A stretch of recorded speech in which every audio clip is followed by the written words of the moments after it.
Hello students आज हम exercise 16D start करने जा रहे हैं जिसमें एडिशन और सब्ट्रैक्शन के बारे में आपको बताया गया है। लेकिन आप इससे पहले जो एडिशन सब्ट्रैक्शन किया था वो हमने आवर, मिनट और सेकंड्स का किया था।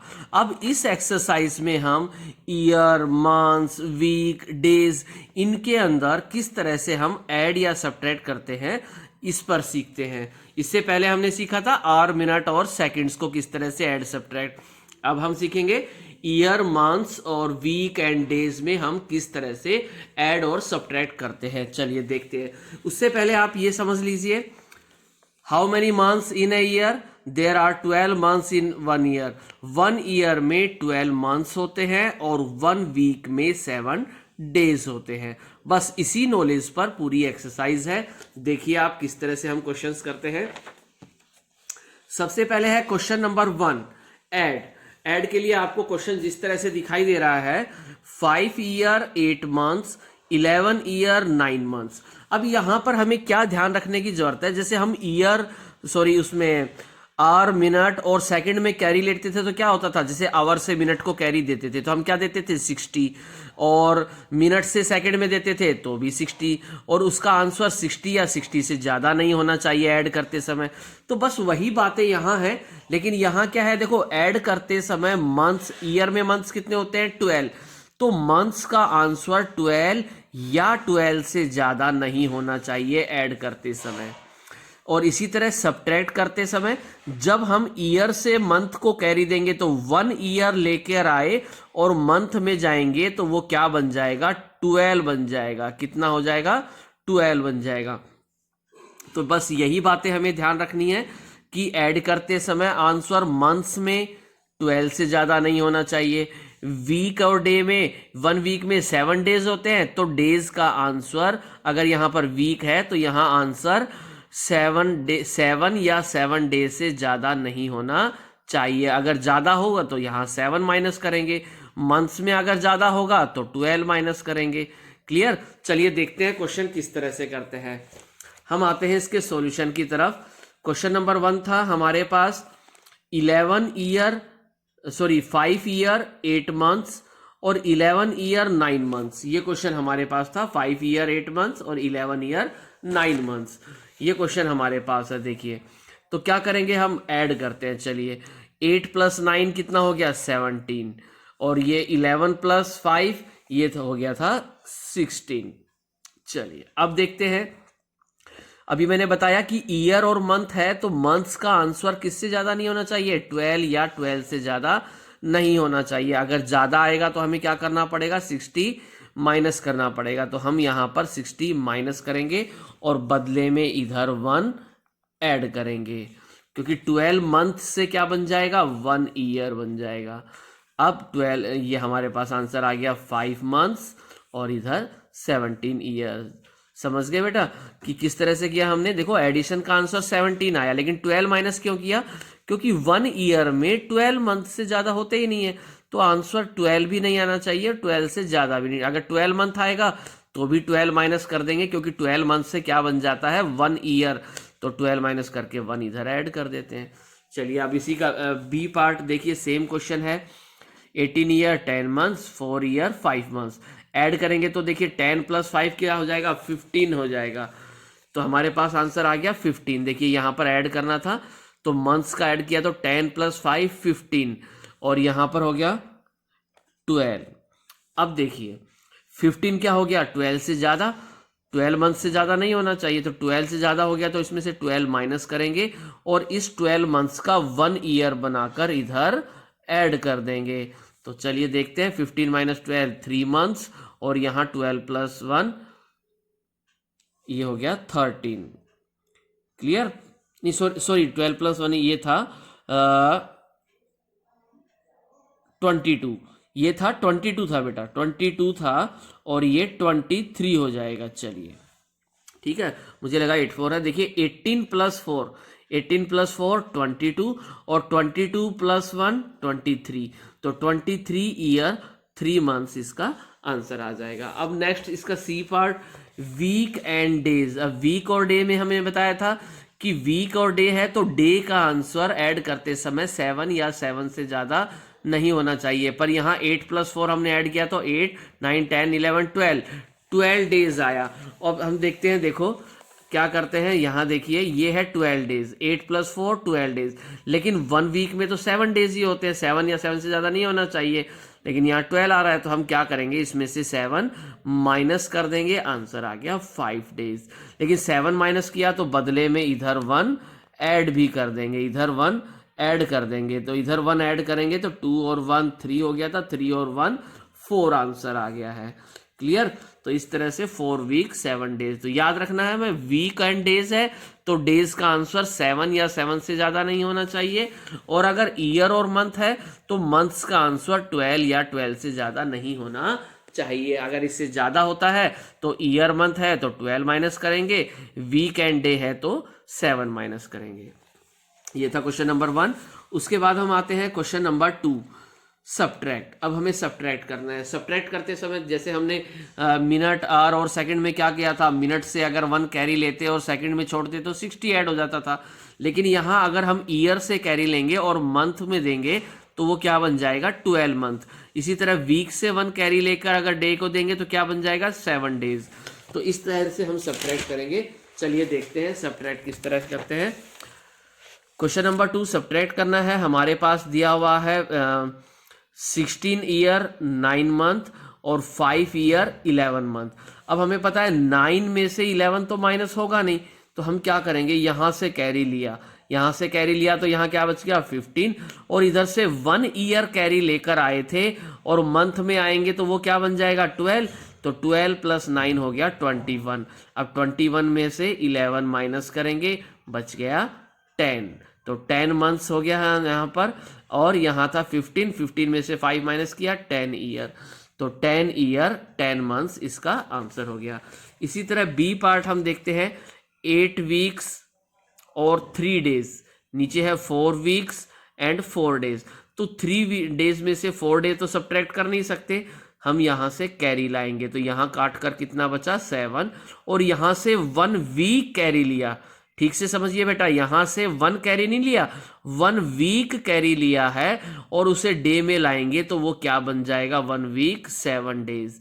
तो 7 डेज ये +3 टोटल हो गए 10 डेज। 10 में से 4 सब्ट्रैक्ट किया 6, यहाँ बचा था 7, 7 में से 4 सब्ट्रैक्ट किया 3, आंसर आ गया। तो इस तरह से हमें सब्ट्रैक्ट के क्वेश्चन करने हैं। अब हम आते हैं इसकी वर्ड प्रॉब्लम्स पर। देखो बेटा, वर्ड प्रॉब्लम्स देखिए ठीक से समझिए, केवल एडिशन और सब्ट्रैक्शन पर बेस्ड है, बस हमें समझना है कि कहाँ हमें ऐड करना है, कहाँ सब्ट्रैक्ट। क्वेश्चन 3 है, a child is asked to complete 2 assignments in 4 weeks. एक बच्चे को कहा गया कि वो अपने 2 असाइनमेंट्स, यहाँ होमवर्क मान लीजिए आप, कि उसे 2 होमवर्क्स करने थे, कितने दिन में, 4 वीक्स में कंप्लीट करने थे। 2 होमवर्क्स दिए गए, अलग अलग असाइनमेंट दिए गए, और उसके लिए टोटल टाइम दिया गया कि 4 वीक्स में आपको ये दोनों काम करने हैं। अब क्या हुआ आगे, ही completed the first assignment in 2 weeks, 2 weeks 3 days. उसने पहला असाइनमेंट यानी पहला होमवर्क 2 वीक और 3 डे में कंप्लीट कर लिया। Then how much time is left for him, तो बताइए कितना समय बचा है उसके लिए to complete the second assignment, second assignment करने के लिए कितना टाइम बचा है। तो देखो अच्छे से समझ में आ गया, 4 वीक्स 2 होमवर्क्स दिए गए, 4 वीक्स में पूरे करने थे, पहला होमवर्क उसने 2 वीक और 3 डे में कर दिया, तो बताइए कितना टाइम बच गया सेकंड होमवर्क के लिए। तो 4 वीक में से 2 वीक 3 डेज सब्ट्रैक्ट करेंगे। चलिए देखते हैं किस तरह से हम ये करते हैं क्वेश्चन। देखिए क्वेश्चन है, time asked to complete 2 assignment, 2 assignment को पूरा करने के लिए कितना टाइम दिया गया हमें, 4 weeks. Time taken to complete the 1 assignment, पहला असाइनमेंट करने में कितना टाइम टेकन, टाइम टेकन का मतलब कितना टाइम लगा या कितना टाइम लिया, 2 weeks and 3 days, 2 weeks and 3 days उसमें कंप्लीट करने के लिए लगा पहला असाइनमेंट करने। तो सेकंड असाइनमेंट करने में कितना टाइम लगेगा, टोटल था 4 वीक्स, 4 वीक्स में से इसे सब्ट्रैक्ट करेंगे, लेकिन 4 वीक्स के साथ डेज कुछ नहीं था तो हम क्या लिख देते हैं 4 वीक्स 0 डेज, और उसमें से 2 वीक 3 डेज, जो पहला होमवर्क करने में टाइम क्या लगा था 2 वीक और 3 डेज, ये इसमें से सब्ट्रैक्ट करना है। अब 0 में से 3 तो सब्ट्रैक्ट होगा नहीं, यहां से हम 1 कैरी लेंगे, 1 वीक कैरी लिया यहां से और डे में लाए तो क्या बन गया 7, तो 0 + 7 7 डेज हो गया। 7 में से 3 सब्ट्रैक्ट किया 4 डेज, और यहां 3 से 2 सब्ट्रैक्ट किया 1 वीक, तो आंसर आ गया 1 वीक, यानी सेकंड होमवर्क के लिए 1 वीक और 4 डेज का टाइम बचा है। चलिए अब हम आते हैं next question, question number 4। Somi spent 8 weeks 3 days of her holidays in Nainital. Somi ने बिताए 8 वीक्स 3 डेज, 8 वीक्स और 3 डेज अपने हॉलीडे के कहाँ बिताए, नैनीताल में, मसूरी में और देहरादून, यानी वो हॉलीडेज में 3 जगह पे गया था, नैनीताल, मसूरी, सॉरी गई थी वहां पर, कहां पर गई थी वो सोमी, 3 जगह घूमने गई थी, नैनीताल, मसूरी और देहरादून, और टोटल टाइम तीनों को घूमने का टोटल टाइम था 8 वीक्स और 3 डेज की छुट्टियां थी, जिसमें वो 3 जगह घूमने गई। अब सी स्टेड इन नैनीताल, उसने नैनीताल में वह रुकी 1 वीक और 4 डे, इतने दिन तो वो नैनीताल में थी। And in Dehradun 3 weeks 5 day, और देहरादून में 3 वीक्स 5 डे। अब तीसरा क्या बच गया, मसूरी, तो how many days did she spend in Mussoorie, तो बताइए मसूरी में उसने कितने दिन बिताए। देखो टोटल डेज कितने थे हमें दिया हुआ है, इसमें से नैनीताल में 1 वीक 4 डे, देहरादून में 3 वीक 5 डे, तो हम क्या करते हैं नैनीताल और देहरादून के इन दोनों को ऐड कर लेते हैं और टोटल डेज में से सब्ट्रैक्ट कर देंगे, तो हमारे को पता चल जाएगा कि किस मसूरी में कितने दिन स्पेंड किए। चलिए देखते हैं हम इसका answer. Total time of holidays 8 weeks 3 day, total time कितना था हॉलीडे का 8 वीक्स और 3 days. Time spent in Nainital, Nainital में कितना समय बिताया 1 वीक 4 डे, और time spend in Dehradun 3 week 5 days. So total time spend in both places, इन दोनों जगह में मिलाकर टोटल कितना टाइम हो गया, दोनों को ऐड करेंगे हम, 1 वीक 4 डे और 3 वीक 5 डे को ऐड करते हैं तो 5 + 4 9 आ गया, लेकिन वीक के साथ डे का आंसर 7 या 7 से ज्यादा नहीं आना चाहिए, 9 आ गया तो हम यहाँ 7 माइनस करेंगे, और बदले में यहाँ पर 4 था तो उसमें हम 1 ऐड कर देंगे, तो ये हो गया 5 वीक्स और 9 - 7 2 डेज, यानी उसने नैनीताल और देहरादून इन दोनों जगह को मिलाकर 5 वीक 2 डेज स्पेंड किए। अब बच गया तीसरा मैसूरी, तो क्या करेंगे दोनों का टोटल हमारे पास आ गया और टोटल छुट्टियां थी ये, इसमें से दोनों का टाइम जो है वो उसको सब्ट्रैक्ट कर देंगे। सब्ट्रैक्ट किस तरह करेंगे देखिए, अब जो टोटल आया था उसे हम सब्ट्रैक्ट करेंगे, टोटल डेज हमारे पास 8 वीक और 3 डे थे, उसमें से देहरादून और नैनीताल का एडिशन किया तो 5 वीक और 2 डेज आया। अब चलिए सब्ट्रैक्ट करते हैं, तो 3 में से 2 माइनस किया 1 डे, और इधर 8 से 5 सब्ट्रैक्ट में से 5 सब्ट्रैक्ट किया, बच गया 3 वीक्स, यानी मैसूरी में 3 वीक्स और 1 डे स्पेंड किया था। तो ये था हमारा आंसर, तो इस सिंपल सा आंसर है, आप समझ गए कि सबसे पहले तो हमें नैनीताल और देहरादून का टाइम जो दिया हुआ स्पेंड करने का उसे ऐड करना है, और टोटल छुट्टियां कितने दिन की थी 8 वीक 3 डेज की, इसमें से उसे सब्ट्रैक्ट कर देंगे। क्लियर, चलिए हम अब बढ़ते हैं हम नेक्स्ट क्वेश्चन नंबर 5 पर। क्वेश्चन नंबर 5 देखिए बेटा, इन 2 ईयर 9 मंथ्स फ्रॉम नाउ, अब से 2 ईयर और 9 मंथ्स के बाद, देखो क्वेश्चन का मतलब है इन 2 ईयर 9 मंथ्स फ्रॉम नाउ, यानी अब से 2 साल और 9 मंथ्स के बाद Suresh will be 13 year old, how old is Suresh now, यानी आपको ये कहा गया कि सुरेश 2 साल और 9 महीने के बाद 13 साल का हो जाएगा अब से। तो अब बताइए अब कितने साल का है, यानी कि तो हम क्या करेंगे कितने साल का हो जाएगा 13 ईयर्स का, तो 13 में से इसे क्या करेंगे सब्ट्रैक्ट कर देंगे तो पता चल जाएगा अब कितने साल का है। भाई जैसे मैं कहूँ आपकी अभी एज क्या है पता नहीं, लेकिन 2 साल के बाद आप 15 ईयर के हो जाओगे, यानी अभी कितनी एज है 15 में से 2 माइनस कर लो, यानी 13 ईयर के हो जा हैं इस समय हमें। तो उसी तरह से यहाँ पर 13 ईयर में से 2 ईयर 9 मंथ्स को सब्ट्रैक्ट करेंगे। चलिए देखते हैं। सुरेश प्रेजेंट एज, सुरेश की जो प्रेजेंट एज है वो निकालनी है हमें, उसके लिए हमें सब्ट्रैक्ट करना है। तो चलिए 13 ईयर था लेकिन मंथ्स नहीं था, तो 13 ईयर 0 मंथ लिख लेते हैं, और इधर हम 2 ईयर और 9 मंथ्स, क्योंकि क्वेश्चन यही था कि 2 साल और 9 मंथ्स के बाद सुरेश 13 साल का हो गया, तो अभी कितने साल का है 13 ईयर में से इसे 2 ईयर और 9 मंथ्स को सब्ट्रैक्ट करेंगे।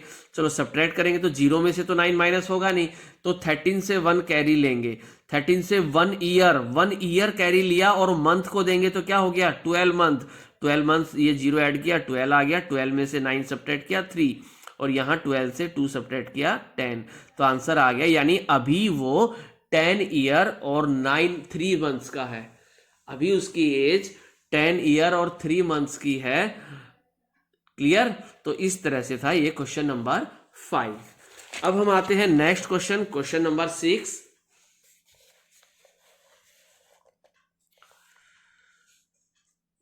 करण is 4 year 4 months old, Karan 4 year 4 months का है। Her mother is 26 year 2 months old, और उसकी मदर 26 ईयर 2 मंथ की है। How old was her mother when Karan was born, तो बताइए करण जब पैदा हुआ तब उसकी मदर कितने साल की थी। देखो क्वेश्चन को समझिए बेटा, करण की अभी एज है 4 ईयर 4 मंथ्स अभी, ठीक है, और उसकी मदर की एज ये है, तो यानी कि जब ये करण पैदा हुआ था उस समय फिर उसकी एज क्या थी, उसकी मदर की एज। तो क्या करेंगे, करण की एज जो एज है वो मदर की एज में से क्या कर देंगे सब्ट्रैक्ट कर देंगे, तो पता चल जाएगा कि जब करण पैदा हुआ उस समय उसकी मदर की एज क्या थी। तो हम क्वेश्चन देखते हैं। देखिए, mother age when Karan was born, अभी देखिए 26 ईयर 2 मंथ्स की, और उसका बेटा अभी कितने साल का हो गया 4 ईयर 4 मंथ्स का। तो जब बेटा पैदा हुआ उस समय उसकी मदर की एज क्या थी, तो जो बेटे की एज है वो सब्ट्रैक्ट कर दो उसमें से। तो सब्ट्रैक्ट करेंगे तो देखिए 2 में से 4 तो सब्ट्रैक्ट होगा नहीं, यहां से 1 कैरी लेंगे 25 बच गया, और 1 ईयर को इधर लाएंगे तो 12 मंथ हो गया, 12 + 2 14 मंथ हो गया, 14 में से 4 मंथ सब्ट्रैक्ट किया 10 मंथ्स आंसर आ गया है, और इधर 25 में से 4 सब्ट्रैक्ट किया 21 ईयर आ गया है। तो इस तरह से हमारा ये क्वेश्चन हो गया है। बस हमें क्या करना था, मदर की एज में से कैरन की एज को सब्ट्रैक्ट करना था। पता चल गया कि 4 साल और 4 मंथ्स के पीछे अगर हम बैक जाएंगे तो उसकी मदर की एज क्या होगी जाएगी। क्लियर? चलिए अब हम आते हैं क्वेश्चन नंबर 7 पर। I started teaching at the age of 21 year 5 months. इसका मीनिंग हो गया मैंने पढ़ाना स्टार्ट किया जब मेरी एज 21 ईयर 5 मंथ्स की थी, तब मैंने पढ़ाना स्टार्ट किया था। I am now 43 year 2 months old, और आज मेरी एज है 43 ईयर 2 मंथ्स। तो बताइए how long have I been teaching, मैं कितने समय से पढ़ा रहा हूं, कितने सालों से मैं पढ़ा रहा हूं। स्टार्ट कब किया था ये, अभी कितनी एज है ये, तो कितने साल हो गए, लास्ट वाली एज में से जब स्टार्ट किया था वो एज को क्या कर देंगे सब्ट्रैक्ट। तो हम सब्ट्रैक्ट करके पता चल जाएगा हमें कि कितने साल से पढ़ा रहे हैं। तो चलिए क्वेश्चन नंबर 7 हम देखते हैं। Teaching started the age of 20, teaching जो स्टार्टेड की गई वो इस एज पर की गई। प्रेजेंट एज है 43 ईयर 2 मंथ्स, तो कितने साल हो गए पढ़ाते हुए, इसमें से इसे सब्ट्रैक्ट कर देते हैं। चलिए तो 43 ईयर 2 मंथ्स में से 21 ईयर 5 मंथ्स को सब्ट्रैक्ट करेंगे। लेकिन यहां पर था देखिए 2 मंथ्स और नीचे है 5 मंथ्स, तो 2 में से 5 तो सब्ट्रैक्ट कर नहीं सकते। हम क्या करेंगे, यहां से कैरी लाएंगे, यहां से कैरी लिया, 43 से 1 कैरी लिया, बच गया यहां पर 42। और यहां से जब हमने 1 ईयर कैरी लिया और उसे मंथ को देंगे तो वो क्या बन जाएगा, 12 मंथ्स। तो 12 + 2 टोटल कितना हो गया, 14 मंथ्स। तो 14 मंथ्स में से 5 मंथ को सब्ट्रैक्ट करेंगे तो आंसर आ गया 9 मंथ्स।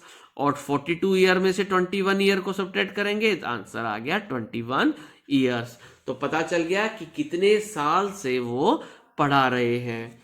चलिए अब लास्ट क्वेश्चन इसका हम देखते हैं, क्वेश्चन नंबर 8।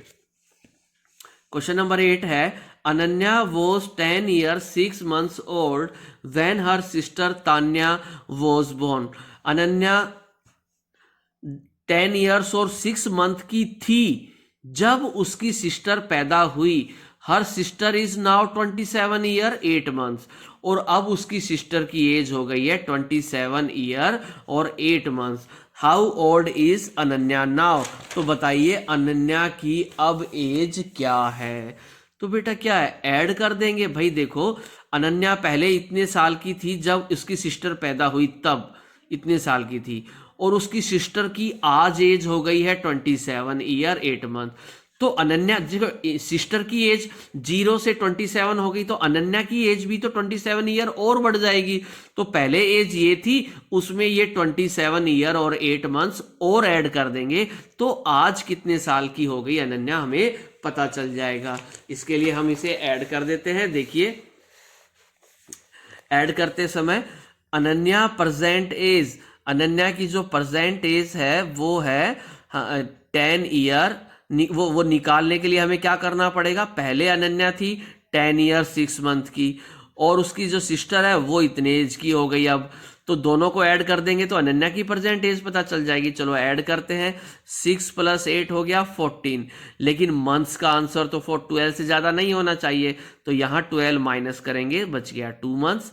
और यहाँ से हमने यहाँ से 12 माइनस करेंगे और इधर यहाँ हम ऐड कर देंगे, 1 को इसमें प्लस कर देंगे। तो 27 और 10 पहले था 37, 37 + 1 38 ईयर्स। क्लियर। तो इस तरह से था आपकी ये वर्ड प्रॉब्लम की एक्सरसाइज। अच्छे से आप समझ गए हैं। केवल सभी क्वेश्चंस में बस या तो ऐड है या सब्ट्रैक्ट है। क्वेश्चन को, लैंग्वेज को अच्छे से समझिए और उसके बाद एडिशन और सब्ट्रैक्ट करते समय ध्यान रखिए कि ऐड करते समय मंथ्स का आंसर 12 से ज़्यादा नहीं होना चाहिए। 12 से ज़्यादा हो तो 12 माइनस करेंगे। वीक एंड डे में ऐड करते समय डे का आंसर 7 या 7 से ज़्यादा नहीं होना चाहिए। अगर ज़्यादा है तो 7 माइनस करते हैं। इसी तरह सब्ट्रैक्ट करते समय अगर हमने ईयर से 1 कैरी लिया है तो हम 12 लेकर आते हैं, और वीक से अगर 1 कैरी लाए हैं तो +7 होता है। तो ये थी बेटा आपकी एक्सरसाइज 16D। Okay students.